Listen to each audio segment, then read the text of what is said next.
आज की शुरुआत एक दिल दहला देने वाली खबर के साथ होगी। बेगूसराय से दिल्ली की तरफ जा रही एक प्राइवेट स्लीपर कोच आग का गोला बन गई। 5 यात्री जिंदा जल गए। 70 यात्रियों को सकुशल बाहर निकाल लिया गया। यह तो वो खबर है जिसे सुनकर आपका दिल दहल जाएगा। आप ये सोचने को मजबूर हो जाएंगे कि जो परिवार निकले थे अपनी मंजिल तक पहुंचने के लिए, कैसे नियति ने उन्हें मौत के मुहाने पर पहुंचा दिया। लेकिन दरअसल इस हादसे के लिए जितना नियति जिम्मेदार है, उतना ही ये सिस्टम भी जिम्मेदार है। आज हम समझेंगे मौत के इस चलते फिरते स्लीपर कोच के तिलिस्म को। बेगूसराय से चलकर दिल्ली की तरफ जा रही बस कैसे मोहनलालगंज में आग का गोला बनी, जरा आपको समझाते हैं और यह भी बताते हैं कि इस घटना पर जिम्मेदार अधिकारी क्या कुछ कह रहे हैं।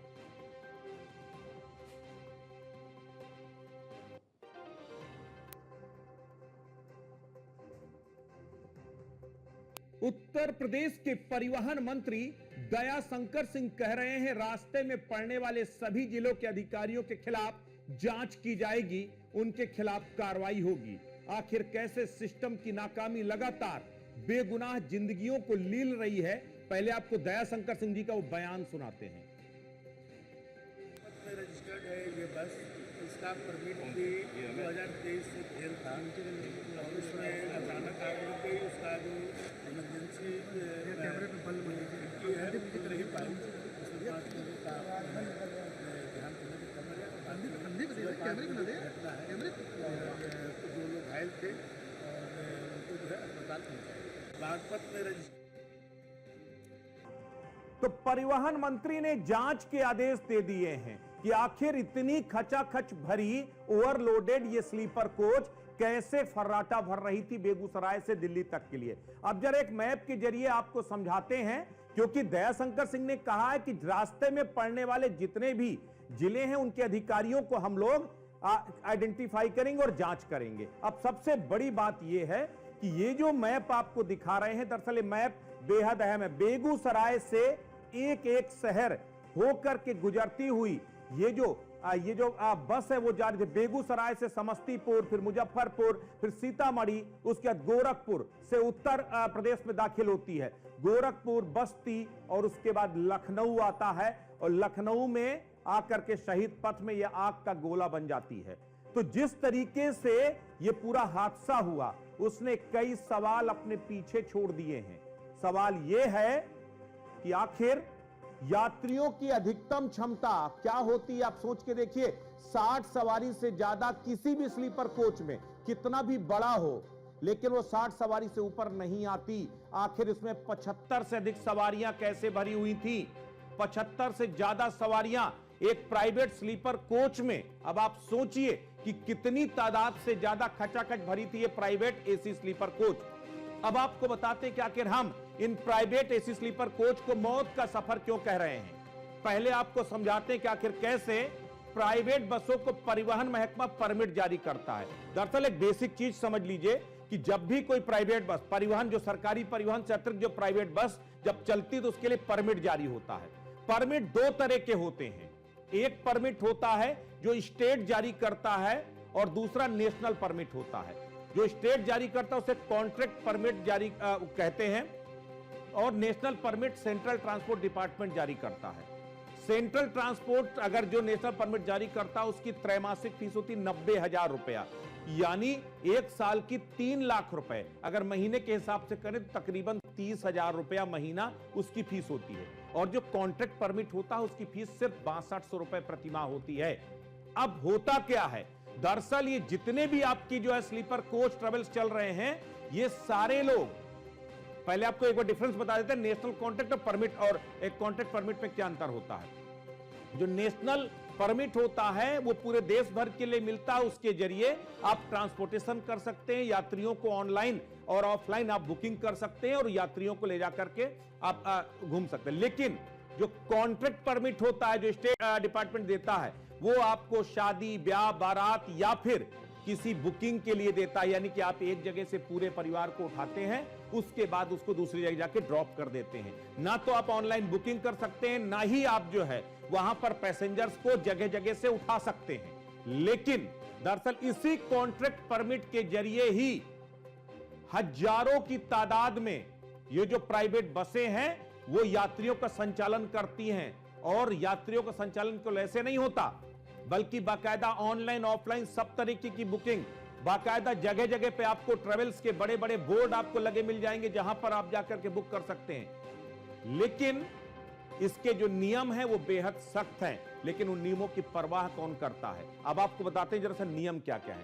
परिवहन परमिट और मार्ग निर्धारण होता है कि आपको जो परमिट मिलता है किस रूट पर जाएंगे उसका क्लियर होता है। बसों की फिटनेस और सुरक्षा मानक तय होते हैं। सबसे पहले हर साल उसका फिटनेस होना बिल्कुल तय है। 5 साल से ऊपर वाली जो 5 साल तक की गाड़ी है उसका 2 साल में, उसके बाद जो गाड़ी है उसका हर साल फिटनेस होता है। चालक और परिचालक की पात्रता कि भाई उसकी आई साइट वीक तो नहीं है, ड्रिंक तो नहीं करता, उसका बाकायदा मेडिकल टेस्ट होता है, वो हर साल मैंडेटरी है। यात्रियों की सूची और टिकट की व्यवस्था, जब आप ट्रांसपोर्ट जो मिलता है उसमें आपको पूरी पैसेंजर लिस्ट को रखना पड़ता है, उसकी आईडी प्रूफ रखने पड़ते हैं।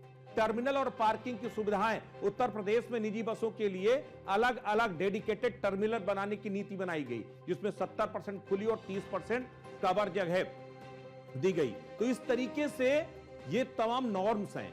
लेकिन यूं तो नियम और कानून भारी भरकम है, बावजूद इसके प्राइवेट स्लीपर कोच धड़ल्ले से मौत के सफर पर निकल पड़ते हैं, नियम और कानूनों को धता बताकर। ना तो प्राइवेट बसों को प्रॉपर फिटनेस टेस्ट ही होता है और ना ही उनके नेशनल परमिट ही कंप्लीट होते हैं। कहते हैं जब सैया भय कोतवाल तो डर काहे का। जब सब कुछ सिस्टम के अकॉर्डिंग चलता है, वो वाला सिस्टम नहीं जो नियम और कानून हमने बनाए हैं, बल्कि वो वाला सिस्टम जो जिम्मेदार अधिकारियों ने पर्दे के पीछे से बनाए हैं, बैकएंड से जो सिस्टम बनाए हैं, जब वो चलता है तो फिर कुछ भी नहीं, कोई नियम कानून की जरूरत नहीं होती। और उसी तरह से धड़ल्ले से ये प्राइवेट बसें मौत बांटती हुई चलती हैं। दिल्ली से आगरा, दिल्ली से गाजियाबाद, दिल्ली से कानपुर, दिल्ली से लखनऊ। आप सोचिए किस तरीके से। अब आपको इसका दूसरा पहलू भी बताता हूं। ये तो केवल जो यात्री को लाना ले जाना तो महज एक बहाना होता है। असल मकसद होता है इन बसों को हैवी वेट लोड लाद करके लाना, माल लाद करके लाना। और इसमें 90% से ज्यादा टैक्स चोरी का माल जो होता है वो दिल्ली से अलग अलग उत्तर प्रदेश के हिस्सों में जाता है। और यही स्थिति देश भर के अलग अलग इलाकों में है। किस तरीके से यहां पर आप एक आंकड़े के मुताबिक 100 करोड़ से ज्यादा का माल हर महीने इन्हीं बसों के जरिए संचालित होता है।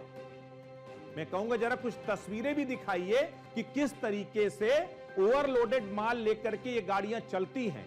और उसके जरिए आप समझ पाएंगे कि दरअसल यात्री तो महज एक बहाना होते हैं, असल मकसद होता टैक्स चोरी का, नंबर 2 का या चोरी का माल लेकर के जो है अलग अलग जगह पहुंचाना।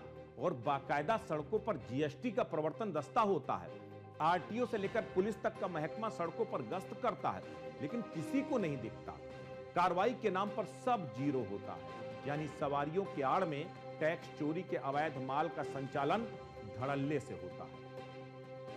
सबसे बड़ी बात यह है कि अगर प्रमुख शहरों में जीएसटी चोरी के मामलों को देखें, हम उत्तर प्रदेश में अगर देख लें, गाजियाबाद राज्य कर विभाग ने 1.5 माह में 16 ट्रांसपोर्टरों की 57 गाड़ियों को पकड़ा, जिनमें 80,72,000 रुपए का माल सीज किया और जुर्माना लगाया गया। यानी 1 करोड़ का माल तो केवल आपका गाजियाबाद में हो गया। बरेली में आ जाइए, जीएसटी की विशेष अनुसंधान शाखा ने 13 बसों से 14,72,000 रुपए की जीएसटी टैक्स चोरी का माल पकड़ा। ये बसें बरेली से जयपुर, दिल्ली, मध्य प्रदेश, राजस्थान, अन्य राज्यों के लिए जाती थी। कानपुर वाणिज्य कर विभाग, कानपुर अपने आप इंडस्ट्रियल बेस है और वहां पर 7 बसों की जांच कर 34 लाख रुपए के माल की जांच की, जिसमें 10 लाख रुपए के माल में प्रपत्र गड़बड़ी पाए जाने पर 3.5 लाख का जुर्माना लगाया। यानी कि पहली बात तो पेपर होते नहीं, अगर होते भी हैं तो ऐसे होते हैं कि वो सब नंबर 2 के पेपर होते हैं। इस तरीके से यात्री गाड़ियों की आड़ में ये बाकायदा ये पूरा माल ढोने का खेल चलता है।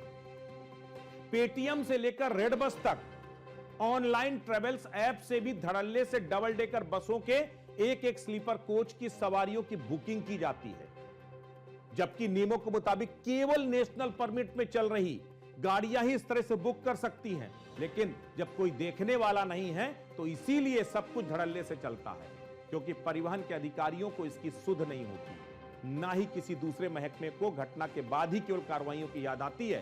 केवल कार्रवाइयों को ढिंढोरा पीटा जाता, असल में कुछ नहीं होता।